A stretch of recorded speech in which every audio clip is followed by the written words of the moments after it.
ഇടതുപക്ഷത്തിന് നിർണായക സ്വാധീനമുള്ള മണ്ണാണ് പൊന്നാനി. സഖാവ് ഇമ്പിച്ച് ബാവയുടെ മണ്ണ്. കഴിഞ്ഞ 5 വർഷമായി പൊന്നാനിയെ പ്രതിനിധീകരിക്കുന്നത് പി നന്ദകുമാർ MLA ആണ്.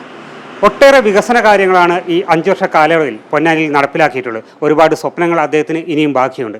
എന്തായാലും മറ്റൊരു ഇലക്ഷൻ അടുത്തിരിക്കെ എന്തൊക്കെയാണ് പൊന്നാനിയിൽ അദ്ദേഹം നടപ്പിലാക്കിയ വികസന കാര്യങ്ങളെന്ന് നമുക്ക് അദ്ദേഹത്തോട് തന്നെ ചോദിക്കാം. എന്തൊക്കെയാണ് കഴിഞ്ഞ 5 വർഷം പൊന്നാനിയിൽ നടപ്പിലാക്കിയ വികസന കാര്യങ്ങൾ? പൊന്നാനിയിലെ അനന്തമായ സാധ്യതകൾ എങ്ങനെ എക്സ്പ്ലോർ ചെയ്യാൻ കഴിയും, എങ്ങനെ ഉപയോഗപ്പെടുത്താൻ കഴിയുമെന്നാണ് പ്രധാനമായിട്ടും ചർച്ചയ്ക്ക് വിജയമാക്കിയത്. പൊന്നാനി കടലും കായലും അതുപോലെ തന്നെ പുഴയും എല്ലാം പ്രകൃതി അനുഗ്രഹിച്ചുകൊണ്ട് നമുക്ക് തന്നിട്ടുള്ള പ്രദേശമാണ് പൊന്നാനി. അപ്പോൾ ഒന്നാമതായി ടൂറിസം സാധ്യതകളാണ് പൊന്നാനിക്ക് ഉപയോഗപ്പെടുത്താൻ കഴിയുന്നത് എന്ന് കണ്ടുകൊണ്ട് ടൂറിസം മേഖലയ്ക്കകത്തുള്ള ചില പദ്ധതികളെ സംബന്ധിച്ചിടത്തോളം ആവിഷ്കരിച്ച് അതിപ്പോൾ ഏകദേശം പൂർത്തീകരണത്തിലേക്ക് എത്തിക്കൊണ്ടിരിക്കുകയാണ്. സ്വകാര്യ മേഖലയുടെ പങ്കാളിത്തത്തോടു കൂടി അതിനു പുറമെ ലോക്കൽ ബോഡീസിനെയും അതിന് പ്രോത്സാഹിപ്പിച്ചുകൊണ്ട് ടൂറിസം മേഖലയ്ക്കകത്ത് അവരുടെ ചില ഇടപെടലുകൾ നടത്തിയിട്ടുണ്ട്. പശ്ചാത്തല മേഖലയ്ക്കകത്താണെങ്കിൽ പൊന്നാനിയിലെ വളരെ വർഷങ്ങളായിട്ടുള്ള ആവശ്യങ്ങളുള്ള ചില പാലങ്ങൾ, ഇപ്പോൾ നമ്മുടെ കുണ്ടുകടവ് പാലം 10-40 കൊല്ലക്കാലമായി പാലം അപകടത്തിൽ നിന്ന അവസ്ഥ എടുക്കുകയായിരുന്നു. അതിൻ്റെ ഔപചാരികമായ ഉദ്ഘാടനം അടുത്ത ആഴ്ച നടക്കാൻ പോവുകയാണ്. 37 കോടി രൂപയുടെ ഒരു വലിയ പ്രൊജക്റ്റാണത്. അതുപോലെ തുറവാണം പാലം ഒരു ദ്വീപ് പോലെ, അവിടെ അപ്പുറത്തേക്ക് കിടക്കുന്ന പ്രദേശത്തേക്ക് വള്ളത്തിൽ തോണിയിൽ പോയിട്ടാണ് പലപ്പോഴും ഞങ്ങളൊക്കെ തന്നെ പോയിരുന്നത്. അതിൻ്റെ പണി പൂർത്തീകരിച്ചു കൊണ്ടിരിക്കുന്നു. വലിയ തോതിലേക്ക് അവിടുത്തെ ആശ്വാസം പകരുന്ന പദ്ധതിയാണ്. മറ്റു പ്രധാനപ്പെട്ട ഒരു പദ്ധതിയാണ് ലോക്കം ബ്രിഡ്ജ്. വെളിയങ്കോട് ലോക്കം ബ്രിഡ്ജിൻ്റെ 43 കോടി രൂപയുടെ 1ാം ഘട്ട പ്രവൃത്തി പൂർത്തീകരണം കഴിഞ്ഞു. 2ാം ഘട്ടത്തിൻ്റെ പ്രവൃത്തിയിലേക്ക് കിടക്കുകയാണ്. പൊന്നാനിയിലെ മറ്റൊരു പ്രധാനപ്പെട്ട മേഖല മത്സ്യമേഖലയാണ്. ആ മത്സ്യമേഖലയ്ക്കകത്ത് 128 കുടുംബങ്ങൾക്കുള്ള അവരുടെ ഫ്ലാറ്റുകളെ അവർ നിർമ്മിച്ച് അവർക്ക് നൽകിക്കഴിഞ്ഞു. 2ാം ഘട്ടത്തിൽ പൂർത്തീകരണം നടന്നുകൊണ്ടിരിക്കുന്നു. അവർക്ക് 100 വീടുകൾക്കുള്ള നിർമ്മാണമാണ് അവിടെ നടന്നുകൊണ്ടിരിക്കുന്നത്. അതിന് പുറമെ മത്സ്യഗ്രാമം എന്ന് പറഞ്ഞ 7.5 കോടി പ്രൊജക്റ്റ്, അവിടെ കുറേ വീടുകൾ റിപ്പയറിങ്, അതിന് പുറമെ അവിടെ മത്സ്യത്തിൻ്റെ തീറ്റ ഉൽപ്പാദിപ്പിക്കുന്നതിന് വേണ്ടിയിട്ടുള്ള ഒരു പ്രൊജക്റ്റ്, പിന്നെ ഒരു കൺവെൻഷൻ സെൻ്ററൊക്കെ അതിൻ്റെ പ്രവൃത്തിയും നടന്നുകൊണ്ടിരിക്കുന്നു. ഇനിയും നമ്മുടെ കടലോര മേഖലയിൽ പ്രശ്നം പരിഹരിക്കുന്നതിന് വേണ്ടി മൊത്തം 14-15 കോടി രൂപയുടെ പ്രവൃത്തി അവിടെ ഇപ്പോൾ നടന്നുകൊണ്ട് ചിലത് പൂർത്തീകരിക്കുന്നു, ചിലത് പൂർത്തീകരിച്ചു കഴിഞ്ഞു. ഇനിയും അവിടെ ചെയ്യേണ്ടതായിട്ടുണ്ട് കടലോര മേഖലയ്ക്കകത്ത്. അതുപോലെ തന്നെ നമ്മുടെ കാർഷിക മേഖല, നമ്മുടെ ഒരു പൊന്നാനി എന്ന് പറഞ്ഞാൽ 2ാമത്തെ ഒരു കോൾ കൃഷി മേഖലയാണ് കേരളത്തിൽ. ഈ തൃശ്ശൂർ പൊന്നാനി കോൾ ഒരു കാലത്തുമില്ലാത്ത രൂപത്തിലേക്കുള്ള പ്രവൃത്തി അവിടെ നമുക്ക് ആരംഭിക്കാൻ കഴിഞ്ഞു. പൊന്നാനിയിൽ കോൾ മേഖലയ്ക്കകത്തുള്ള പ്രശ്നം ചർച്ച ചെയ്യുന്നതിന് വേണ്ടി ഓഫീസിൻ്റെ പ്രവർത്തനം ഇവിടെ ആരംഭിക്കാൻ കഴിഞ്ഞു. 84 കോടി രൂപയുടെ പ്രവൃത്തി അവിടെ കൊടുത്തിട്ടുണ്ട് നമുക്കുള്ളത്. അത് അവിടെ ഈ കോൾപ്പടവ് കമ്മിറ്റിക്കാർക്കും എല്ലാവരെയും പ്രശംസ പിടിച്ച് പറ്റിയിട്ടുള്ളതാണ്. നല്ല രൂപത്തിലേക്കുള്ള ഒരു ഇടപെടലാണ് നടത്താൻ കഴിഞ്ഞിട്ടുള്ളത് കൃഷിക്കാർക്ക്. അതിന് പുറമെ അവിടേക്ക് ആവശ്യമായ വെള്ളം എത്തിക്കൽ ഏറ്റവും പ്രധാനമായിരുന്നു. VR കൃഷ്ണഗിരിയുടെ മാസ്റ്റർ പ്ലാനുള്ള പ്രൊജക്റ്റാണ് ചമ്രവട്ടം BM ലിങ്ക് കനാൽ. ആ കാലത്തുള്ള മാസ്റ്റർ പ്ലാനുകളിലാണ്. അതിപ്പോൾ സാക്ഷാത്കാരം കഴിഞ്ഞതിലേക്ക് വലിയ സന്തോഷമുണ്ട്. 3500 ഹെക്ടർ നെൽകൃഷിക്കും 1500 ഹെക്ടർ മറ്റ് കൃഷിക്കും ഉപയുക്തമായ 5000 കൃഷിക്ക് സ്ഥലത്തിന് അവിടെ വെള്ളം കിട്ടുന്ന ഒരു പദ്ധതിയാണിത്. 37 കോടി രൂപയുടെ ആ പ്രൊജക്റ്റിന് അവാർഡിൻ്റെ ഫണ്ടോട് കൂടിയിട്ടുള്ള പ്രൊജക്റ്റിൻ്റെ പ്രവൃത്തി ആരംഭിച്ചു കഴിഞ്ഞു. അതിന് രൂപത്തിൽ അത് വന്നു കഴിഞ്ഞാൽ നമ്മുടെ കാർഷിക മേഖലയ്ക്കകത്ത് വലിയ തോതിലേക്കുള്ള ഒരു മാറ്റം ഉണ്ടാക്കുന്നതാണ്. ആരോഗ്യ മേഖലയ്ക്കകത്ത് നല്ല രൂപത്തിൽ ഇടപെടാൻ നടത്തിയിട്ടുണ്ട്. സ്ത്രീകളെയും കുട്ടികളെയും ആശുപത്രി ഇന്ന് ഈ പിണറായി വിജയൻ സർക്കാരിൻ്റെ രണ്ട് ഗവൺമെൻറ് കാലഘട്ടത്തിൽ നൽകിയിട്ടുള്ള സഹായങ്ങളും ഇടപെടലിലൊക്കെ ഫലമായിക്കൊണ്ട് കേരളത്തിൽ തന്നെ ഏറ്റവും നല്ല സ്ത്രീകളുടെയും കുട്ടികളുടെയും ഒരു ആശുപത്രിയായിട്ട് അത് പ്രവർത്തിച്ചുകൊണ്ടിരിക്കുകയാണ് നമുക്കുള്ളത്.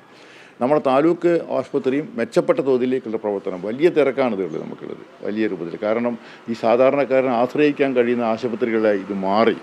നമ്മുടെ ഹെൽത്ത് സെൻ്ററുകളും ആ രൂപത്തിലേക്കുള്ള മാറ്റം ഉണ്ടായിരിക്കുന്നുണ്ട്. വിദ്യാഭ്യാസ മേഖലയ്ക്കകത്ത് കിഫ്ബി ഫണ്ടും പ്ലാൻ ഫണ്ടും ഉപയോഗിച്ചുകൊണ്ട് റെക്കോർഡ് ഒരു കാലത്തുമില്ലാത്ത രൂപത്തിലേക്കുള്ള സഹായം ചെയ്തു കൊടുക്കാൻ നമുക്ക് കഴിഞ്ഞിട്ടുണ്ട്. ഇവിടെ വലിയ തോതിലേക്കുള്ള ഇടപെടൽ നമ്മൾ നടത്തിയിട്ടുണ്ട്. വിദ്യാഭ്യാസ മേഖലയ്ക്കകത്ത് നമുക്ക് കോടാനുകോടി കിഫ്ബി പദ്ധതി പ്ലാൻ ഫണ്ടും ഉപയോഗപ്പെടുത്തിയിട്ടുണ്ട്. അതിന് പുറമെ MLA ഫണ്ടും ഉപയോഗപ്പെടുത്തിയിട്ടുണ്ട്.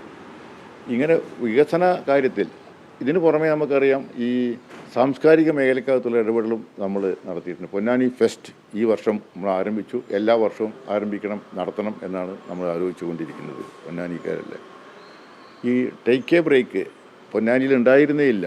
അതിന് സൗകര്യം അത് യാത്രക്കാർ വർദ്ധിച്ചു വരുമ്പോൾ പ്രയാസമായിരുന്നു. ഇപ്പോൾ എല്ലാ പഞ്ചായത്തും ടേക്ക് ബ്രേക്കായി. അതിന് പുറമെ MLA ഫണ്ട് ഉപയോഗപ്പെടുത്തി തൃക്കാവിലിത ഒരു തോട്ടം, കുട്ടികൾ കളിക്കാനുള്ള സ്ഥലം, ടേക്ക് ബ്രേക്കും എല്ലാം കൂടി 24-ാം തീയതി ഉദ്ഘാടനം ചെയ്യാൻ പോവുകയാണ് ഇവിടെ ഉള്ളത്. ചങ്ങരംകുളം ബ്യൂട്ടിഫിക്കേഷൻ പ്രൊജക്റ്റ് 5.5 കോടി രൂപ മുടക്കിക്കൊണ്ട് ചങ്ങരംകുളം പട്ടണത്തിൻ്റെ ആകെ മുഖച്ഛായ മാറ്റി അവിടെ മനോഹരമാക്കി തീർക്കുന്ന രൂപത്തിലേക്കുള്ള പദ്ധതിയുടെ പണിയുടെ പൂർത്തീകരണം ഒരു 70% കഴിഞ്ഞു. ഇനി വളരെ കുറച്ച് മാത്രമുള്ളത്. ഒരു മാസത്തിനകം, ഒരു 10-25 ദിവസത്തിനകം അതിൻ്റെ അതിൻ്റെ ഉദ്ഘാടനം നടക്കുന്നതാണ്.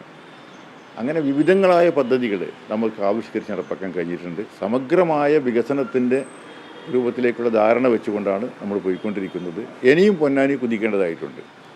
ഇപ്പോൾ പൊന്നാനിയിലെ തൊഴിലവസരം വർദ്ധിപ്പിക്കുന്നതിന് വേണ്ടിയിട്ട് ഒരുപാട് പ്രൊജക്റ്റുകൾ, ഇപ്പോൾ നേരത്തെ ഇവിടെ പറഞ്ഞ പോലെ കപ്പൽ നിർമ്മാണശാലയ്ക്ക് പുറമെ വിവിധങ്ങളായ പ്രൊജക്റ്റുകൾ ഈ നമ്മുടെ ഇൻവെസ്റ്റേഴ്സ് നല്ലവരായ പലരെയും കണ്ട് സംസാരിച്ചതിൻ്റെ അടിസ്ഥാനത്തിൽ അവർ ഇൻവെസ്റ്റ് ചെയ്യാൻ തയ്യാറായി വന്നിട്ടുണ്ട്. നമുക്കുള്ളത് ഈ വരുന്ന 20-ാം തീയതി 1700 കോടി രൂപയുടെ വിവിധങ്ങളായ പദ്ധതികളുടെ ഇൻവെസ്റ്റേഴ്സ് മീറ്റ് നടക്കാൻ പോവുക പൊന്നാനിയിൽ.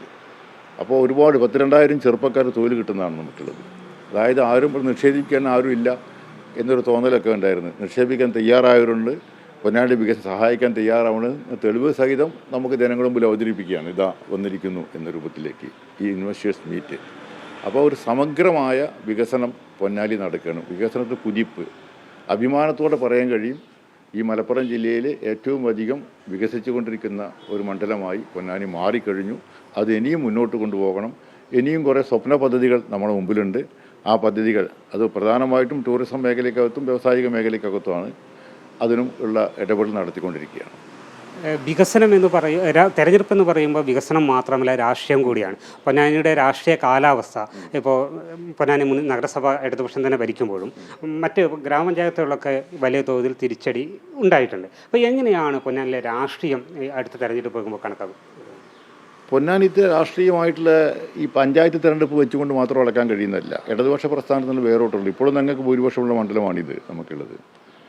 ഇടതുപക്ഷ പ്രസ്ഥാനത്തിൻ്റെ രാഷ്ട്രീയമാണ് ഞങ്ങൾ ഈ ഗവൺമെൻറ് പ്രയോഗത്തിൽ കൊണ്ടുവരുന്നത്. ഇടതുപക്ഷം എന്താണ് എന്ന് തെളിയിച്ചു കൊടുക്കാൻ സാധാരണക്കാരൻ്റെ പ്രശ്നം, അവൻ്റെ പ്രധാന മത്സ്യത്തൊഴിലാളിയായാലും ഞാൻ നേരത്തെ സൂചിപ്പിച്ച കാർഷിക മേഖലക്കകത്തുള്ള ആൾക്കാരായാലും ഈ പെൻഷൻ പദ്ധതിയിൽ കൂടി ഈ സോഷ്യൽ സെക്യൂരിറ്റി നടപടിയിൽ കൂടി സാധാരണക്കാരുടെ ആവശ്യങ്ങളും ഒക്കെ ഗവൺമെൻറ് നിർവഹിച്ചു കൊടുക്കുന്ന ഇടതുപക്ഷ കാഴ്ചപ്പാടാണ്.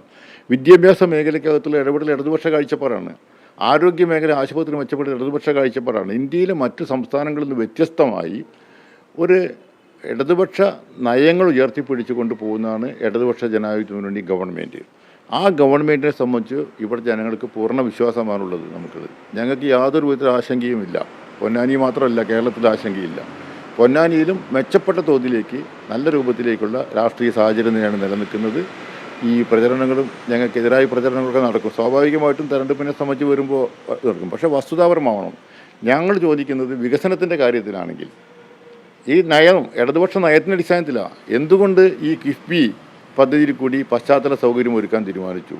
കേരളത്തിലെ കഴിഞ്ഞ കാലത്ത് വിദ്യാഭ്യാസ സ്ഥാപനങ്ങൾ പൂട്ടാൻ വേണ്ടി തീരുമാനിച്ചതാണ്.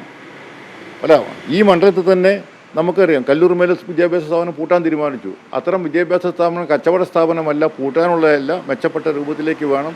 അതിന് ഗവൺമെൻറ്റിൻ്റെ കയ്യിലുള്ള ബജറ്റ് ഫണ്ട് ഉപയോഗിച്ചാൽ തികയില്ല എന്നുകൊണ്ടാണ് കിഫ്ബി ഫണ്ട് കൊടുക്കാൻ തീരുമാനിച്ചത്. നമ്മൾ ആശുപത്രികൾ മെച്ചപ്പെട്ട രൂപത്തിലാക്കണം. തലയുയർത്തി പിടിക്കുന്ന സ്ത്രീകളുടെയും കുട്ടികളുടെയും ആശുപത്രി, അതിനൊക്കെ എല്ലാ ഫണ്ടും ഇങ്ങനെ കൊടുക്കുമ്പോൾ അതിനൊരു ബദൽ കാഴ്ചപ്പാടുണ്ട്, ബദൽ നയമുണ്ട്. ആ ബദൽ നയത്തിന് ജനങ്ങൾ അംഗീകാരമുണ്ട്. അത് ജനങ്ങൾ അനുഭവിച്ചു കൊണ്ടിരിക്കുകയാണ്. അതാണ് ക്ഷേമ പദ്ധതികൾ, സ്ത്രീകൾ കൊടുക്കുന്ന ആനുകൂല്യങ്ങൾ, ഈ ചെറുപ്പക്കാർ കൊടുക്കുന്ന ആനുകൂല്യങ്ങൾ, വികസനത്തിന് ഒരു കാഴ്ചപ്പാട്, ഈ പുതിയ പദ്ധതികൾ കൊണ്ടുവരില്ലേ. ഇവിടെ ഒന്നും നടക്കില്ല എന്നല്ല, നടക്കും എന്ന് തെളിയിച്ചിരിക്കുകയാണ്. അതാ ഞാൻ പറഞ്ഞ 1700 കോടി രൂപയുടെ ഇൻവെസ്റ്റ്മെൻറ്റ് ഇവിടെ വരികയാണ്. ഒരു മണ്ഡലത്തിലാണ് വരുന്നത്. അപ്പോൾ കേരളത്തിൽ ലക്ഷക്കണക്കിന് വരുന്ന ഇൻവെസ്റ്റേഴ്സ് മുടക്കാൻ തയ്യാറുള്ള പദ്ധതികൾ ഈ 5 കൊല്ലം കൊണ്ട് വന്നിട്ടുണ്ട്. 3.5 ലക്ഷം സ്റ്റാർട്ടപ്പുകൾ വന്നിട്ടുണ്ട്. ഇനിയും വരണം, ഇനിയും മുന്നോട്ട് കൊണ്ടുപോകണം. അതുകൊണ്ട് യാതൊരു വിധത്തിലുള്ള ആശങ്കയും ഞങ്ങളെ സംബന്ധിച്ചിടത്തോളം ഇല്ല. ഇടതുപക്ഷ പ്രസ്ഥാനത്തിൻ്റെ കരുത്തും ശക്തിയും കൂടുതൽ വർദ്ധിക്കേണ്ട ചെയ്യും. ജനങ്ങളുടെ പ്രസ്ഥാനമാണിത്, ജനങ്ങൾക്ക് ആവശ്യമുള്ള പ്രസ്ഥാനമാണിത്. അതിൻ്റെ ഒരു ഗവൺമെൻറ്റാണുള്ളത്. ആ ഗവൺമെൻറ് തുടർച്ച ഉണ്ടാവും. ഒരു കാലത്ത് എതിർത്തിരുന്ന ജമാഅത്തെ ഇസ്ലാമിയൊക്കെ ആയിട്ട് കൂട്ടുപിടിച്ച് ഇടതുപക്ഷത്തെ UDF അധികാരം പിടിക്കാനുള്ള ശ്രമമാണ്. ഇത് നമ്മുടെ മണ്ഡലത്തിൽ സ്വാധീനിക്കാൻ ഇടയുണ്ടോ? ജമാഅത്തെ ഇസ്ലാമിക്ക് ഇവിടെ സ്വാധീനമുണ്ടോ? ലീഗിന് സ്വാഭാവികമായി സ്വാധീനമുണ്ട്. എല്ലാ വർഗീയതയ്ക്കും എതിരാണ് ഞങ്ങൾ. വർഗീയതയെ സംബന്ധിച്ചിടത്തോളം നമ്മുടെ രാജ്യത്തിൻ്റെ ഒരു മാറ്റം ആഗോളമായും ദേശീയമായും എല്ലാം പരിശോധിക്കണം. ഇന്ന് ലോകത്തിൻ്റെ വംശീയ പ്രശ്നങ്ങൾ ഇതെല്ലാം എടുത്തുകൊണ്ട് പരിശോധിക്കേണ്ടതായിട്ടുണ്ട്. ഇന്ത്യക്ക് ഒരു മതനിരപേക്ഷമായ ഒരു ഭരണഘടനയാണുള്ളത്. ആ മതനിരപേക്ഷത ഉയർത്തിപ്പിടിക്കണം എന്ന കാഴ്ചപ്പാടിലാണ് ഇടതുപക്ഷം നിൽക്കുന്നത്. ആ മതനിരപേക്ഷത പ്രയോഗത്തിൽ വരുന്നതിൻ്റെ ഒന്നാണ് തെരഞ്ഞെടുപ്പുകൾ നമുക്കുള്ളത്. അല്ലാതെ ആ പ്രയോഗത്തിൽ കൊണ്ടുവരാനുള്ള ക്യാമ്പയിനുകൾ, ആൾക്കാരെ സംബന്ധിച്ച് ബോധവൽക്കരണം നടത്തുക, അതൊക്കെ ആവശ്യമാണ്. ആ തെരഞ്ഞെടുപ്പിലും എടുക്കുന്ന നയം തന്നെയാണ് മതനിരപേക്ഷ രാഷ്ട്രീയമാണ്. ഇന്നത്തെ ഇന്ത്യൻ രാഷ്ട്രീയ സാഹചര്യത്തിൽ ആ മതനിരപേക്ഷത ഏറ്റവും ഉയർത്തിപ്പിടിക്കേണ്ട ഘട്ടത്തിലാണ് മത തീവ്രവാദ പ്രസ്ഥാനമായി UDF കൂട്ടുകൂടിയിരിക്കുന്നത്. ജമായത്ത് അടക്കമുള്ളവരല്ലേ. ജമായത്തിനെ പരസ്യമായി ഞങ്ങളൊപ്പം കൂട്ടുമെന്ന് പ്രതിപക്ഷ നേതാവ് VD സതീശനൊക്കെ പരസ്യമായിട്ട് പ്രസ്താവിച്ചത്. അവർ മതരാഷ്ട്രവാദികളാണ്. ഒരു ഭാഗത്ത് ഹിന്ദുത്വ രാഷ്ട്രത്തിന് ശ്രമിക്കുക, മറുഭാഗത്ത് ഇസ്ലാമിക രാഷ്ട്രം ശ്രമിക്കുക. ഇത് രണ്ടും നാട്ടിന് അപകടമാണ്. അതുകൊണ്ട് ഭൂരിപക്ഷ വർഗീയതയായാലും ന്യൂനപക്ഷ വർഗീയതയായാലും വർഗീയതയാണ് നമുക്കുള്ളത്. മതവിശ്വാസവും മതബോധവും വർഗീയതയും തമ്മിൽ യാതൊരു ബന്ധവുമില്ല. ഞങ്ങൾ മതവിശ്വാസം അംഗീകരിക്കുന്നവരാണ്. മതബോധത്തിനെ സംബന്ധിച്ചിടത്തോളം ഓരോരുത്തർക്കും ഉണ്ടാവും, യാതൊരു സംശയവുമില്ല. ആ മതവിശ്വാസികളൊപ്പം തന്നെയാണ് ഞങ്ങൾ നിൽക്കുന്നത്. പക്ഷേ വർഗീയവാദികളൊപ്പമല്ല. അപ്പോൾ തെരഞ്ഞെടുപ്പിനകത്ത് UDF എടുത്തുകൊണ്ടിരിക്കുന്ന ഈ വർഗീയ നയങ്ങൾ അതിന് ഊക്കുകൂട്ടുന്ന രൂപത്തിലേക്കാണ് മുസ്ലിം ലീഗ് എടുത്തുകൊണ്ടിരിക്കുന്നത്. പ്രത്യേകിച്ച് മലപ്പുറം ജില്ലയ്ക്കകത്ത് ഇതിനൊക്കെ വളം വെച്ചു കുട്ടിക്കുരങ്ങനെ കൊണ്ട് ചോറ് മാന്തിക്കുന്ന രൂപത്തിലേക്കുള്ള പ്രവർത്തനം നടത്തിക്കൊണ്ടിരിക്കുകയാണ് അവർ. 4 വോട്ടിന് വേണ്ടി 4 സീറ്റിന് വേണ്ടിയിട്ട് ഇത് വർഗീയത വന്നു കഴിഞ്ഞാൽ നമ്മൾക്ക് മുമ്പുണ്ടായിട്ടുള്ള വർഗീയ കലാപങ്ങൾ ചരിത്രമൊക്കെ കേരളത്തിലടക്കം ഉണ്ടായി നമുക്കറിയുന്നതാണ്. അത് 10 വർഷക്കാലമായതില്ല. അത് ഈ നയം ഉയർത്തിപ്പിടിക്കുന്നതുകൊണ്ടാണ്. ഒരു വർഗീയതയും പ്രോത്സാഹിപ്പിക്കില്ല എന്നുകൊണ്ടാണ്. അതുകൊണ്ട് ഈ വർഗീയത അവർക്ക് തന്നെ ആപത്തായി മാറും. ജനങ്ങൾ തിരിച്ചറിയും. മതനിരപേക്ഷരായിട്ടുള്ള എല്ലാ വിഭാഗം ജനങ്ങളും ഇടതുപക്ഷത്തിൻ്റെ അണിനിരക്കും, യാതൊരു സംശയമില്ല. വികസന കാര്യങ്ങൾ പറഞ്ഞപ്പോൾ താങ്കൾക്ക് ഇനിയും ഒട്ടേറെ കാര്യങ്ങൾ ചെയ്യാണ്ട് പൊന്നാനിയുടെ ഒരുപാട് സ്വപ്നങ്ങൾ ബാക്കിയുണ്ട്. തിരഞ്ഞെടുപ്പാണ് വരുന്നത്. വീണ്ടും അടുത്ത തിരഞ്ഞെടുപ്പിലും പൊന്നാനിയെ നയിക്കാൻ താങ്കൾ ഉണ്ടാകുമെന്ന് നമുക്ക് കരുതിക്കൂടെ? ഞങ്ങളുടെ പാർട്ടിയെ സംബന്ധിച്ചിടത്തോളം പാർട്ടിയാണ് തീരുമാനിക്കുക ആരാണ് മത്സരിക്കേണ്ടതെന്നുള്ളത്. അതിൻ്റെ മുകളിൽ ചർച്ചയ്ക്കൊന്നും ഞങ്ങൾ നടത്താറില്ല. അതൊക്കെ പാർട്ടി അതാത് ഘട്ടങ്ങൾ ഞങ്ങളുടെ പാർട്ടി സ്റ്റേറ്റ് കമ്മിറ്റി സംസ്ഥാനത്തിനകത്തുള്ള ഇടതുപക്ഷ പാർട്ടിയുടെ സ്ഥാനാർത്ഥികൾ ആരാണ് നിശ്ചയിക്കും. അതല്ലാണ്ട് തോന്നുന്നത്. പൊന്നാനി വികസന കാര്യങ്ങൾ ഒട്ടേറെ മുന്നിട്ട് നിൽക്കുകയാണ്. സ്ഥാനാർത്ഥിയായിട്ട് ഉണ്ടാകുമോ എന്ന് ഇപ്പോൾ പറയാനാകില്ലെങ്കിലും എന്തായാലും വികസന കാര്യത്തിൽ പൊന്നാനി ഒട്ടേറെ പുരോഗമിച്ചു. ഇനിയും ഒരുപാട് സ്വപ്നങ്ങൾ ബാക്കിയുണ്ട് എന്നുള്ളതാണ് MLA പറയുന്നത്. പൊന്നാനിയിൽ നിന്നും ക്യാമറമാൻ അമർജിത്തിനോടൊപ്പം T. K. Aravindan, Amrita news.